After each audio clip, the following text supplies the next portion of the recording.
देखिएगा, प्रश्न हमारा है ससनुजी बंधन एवं आयनिक बंधन पहचाने। मतलब किस यौगिक में ससनुजी बंधन है और किस यौगिक में आयनिक बंधन है, हमको पहचानना है। इस प्रश्न में हमको पहचानना है किस यौगिक में ससनुजी बंधन है और किस यौगिक में आयनिक बंधन है। तो यहाँ पर लिखा गया है पहला NaCl, इसको हम लेंगे NaCl, तो हो जाएगा Na और Cl, ऐसे हो जाएगा। Na का होता है परमाणु संख्या 11 और इसका होता है 17। इसका हम लिखेंगे इलेक्ट्रॉनिक विन्यास, तो हो जाएगा हमारा 2 8 और 1।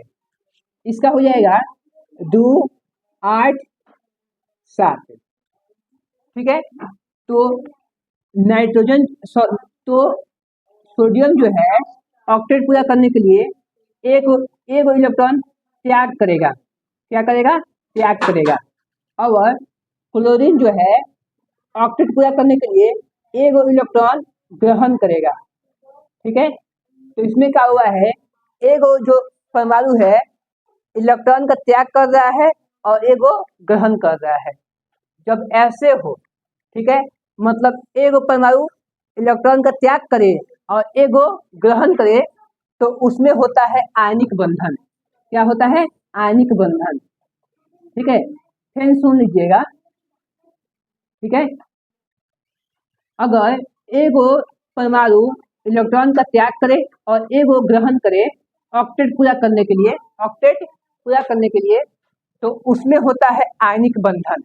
तो कह सकते हैं हम NaCl में आयनिक बंधन है। अगला हमारा है MgO। MgO, ठीक है, तो MgO को लेंगे हम, MgO को लेंगे तो हो जाएगा मैग्नीशियम और ऑक्सीजन। हो गया ना।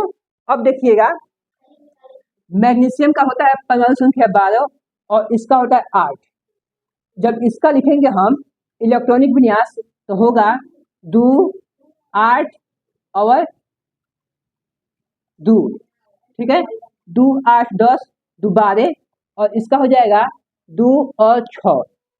तो यहाँ पर मैग्नीशियम जो है ऑक्टेट पूरा करने के लिए त्याग करेगा। क्या करेगा? त्याग करेगा। और ऑक्सीजन जो है ऑक्टेट पूरा करने के लिए 2 इलेक्ट्रॉन ग्रहण करेगा।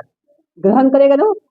ठीक है, तो हम बताए हैं कि यदि यौगिक में एक परमाणु इलेक्ट्रॉन का त्याग करे और एक ग्रहण करे तो उसमें होता है आयनिक बंधन।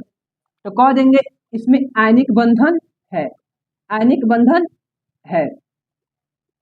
ठीक है, आगे देखिएगा CH4 है, CH4 है, इसमें हमको देखना है।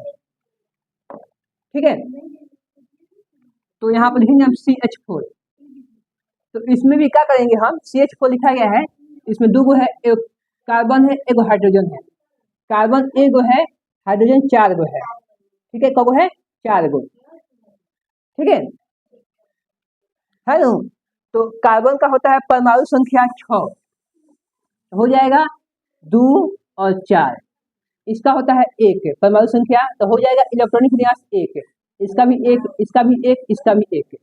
ठीक है, हम बताए हैं हाइड्रोजन और हीलियम चाहता है कि हम बाह्य कक्षा में 2 इलेक्ट्रॉन रखें। ठीक है, और इन दोनों को छोड़कर बाकी सब चाहता है कि हम अपने बाह्य कक्षा में 8 इलेक्ट्रॉन रखें। ठीक है, तो यह त्यागेगा तो इसका ऑक्टेट पूरा नहीं होगा, तो यह त्याग नहीं सकता है, ये ग्रहण करेगा। ठीक है, और यह त्यागेगा तो इसका बाह्य कक्षा में 2 इलेक्ट्रॉन पूरा नहीं होगा। ठीक है, तो यह भी चाहेगा ग्रहण करना।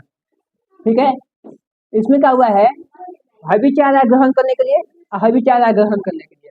हाई चाह रहा है अगर हम 1 इलेक्ट्रॉन ग्रहण कर लिए तो हमारा बाह्य कक्षा में 2 हो जाएगा, तो हम अस्थायी हो जाएंगे।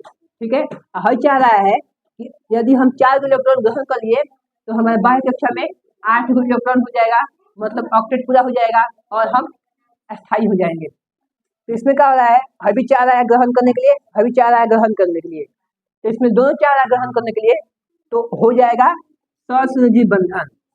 ठीक है, जिसमें दोनों चाहे ग्रहण करने का इलेक्ट्रॉन का, दोनों चाहे ग्रहण करने का इलेक्ट्रॉन का, उसे हम बोलते हैं सहसंयोजी बंधन।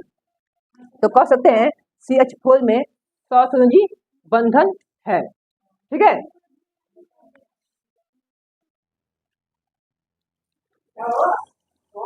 अगला देखिएगा, अगला हमारा है H2O।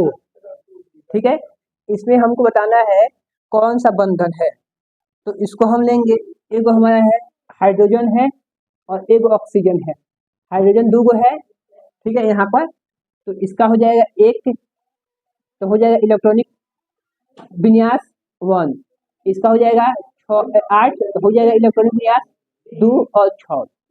ठीक है, हम बताए हैं हाइड्रोजन और हीलियम चाहता है कि हमारे बाह्य कक्षा में 2 इलेक्ट्रॉन हो, तो हाइड्रोजन के पास 1 इलेक्ट्रॉन है, तो चाहेगा कि एक इलेक्ट्रॉन हम ग्रहण कर लें, 1 इलेक्ट्रॉन ग्रहण कर ले, और ऑक्सीजन चाहेगा कि 2 इलेक्ट्रॉन हम ग्रहण कर लें कि हम हो जाए ऑक्टेट।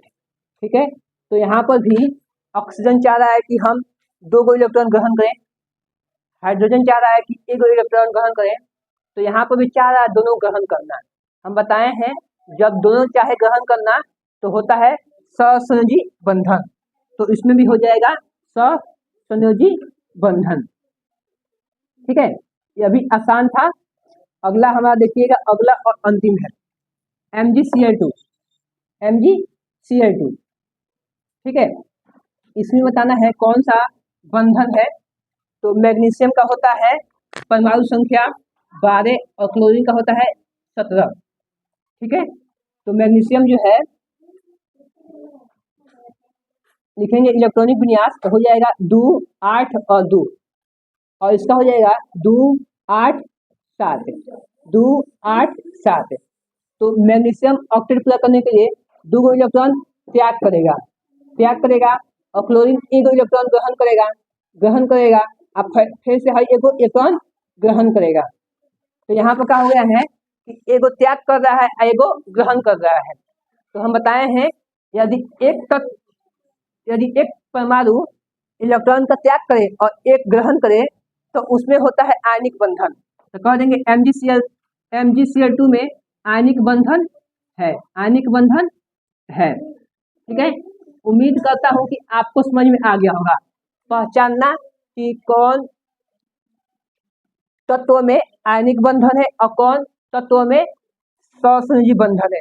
कहने का मतलब है कि किस यौगिक में आयनिक बंधन है और किस यौगिक में सहसंयोजी बंधन है, आपको समझ में आ गया होगा। ठीक है, तो इससे हम संबंधित प्रश्न देंगे जो आपके लिए है और आप बनाइएगा। यहाँ पर हम दे दिए हैं प्रश्न, तो हमारा प्रश्न है KCl, CaCl2, C2H2, S8, इन सब में बताना है कि किसमें आयनिक बंधन है और किसमें सहसंयोजी बंधन है। ठीक है, आज के वीडियो में बस इतना ही। अगर आपको यह वीडियो अच्छा लगा है तो वीडियो को लाइक और चैनल को सब्सक्राइब करें।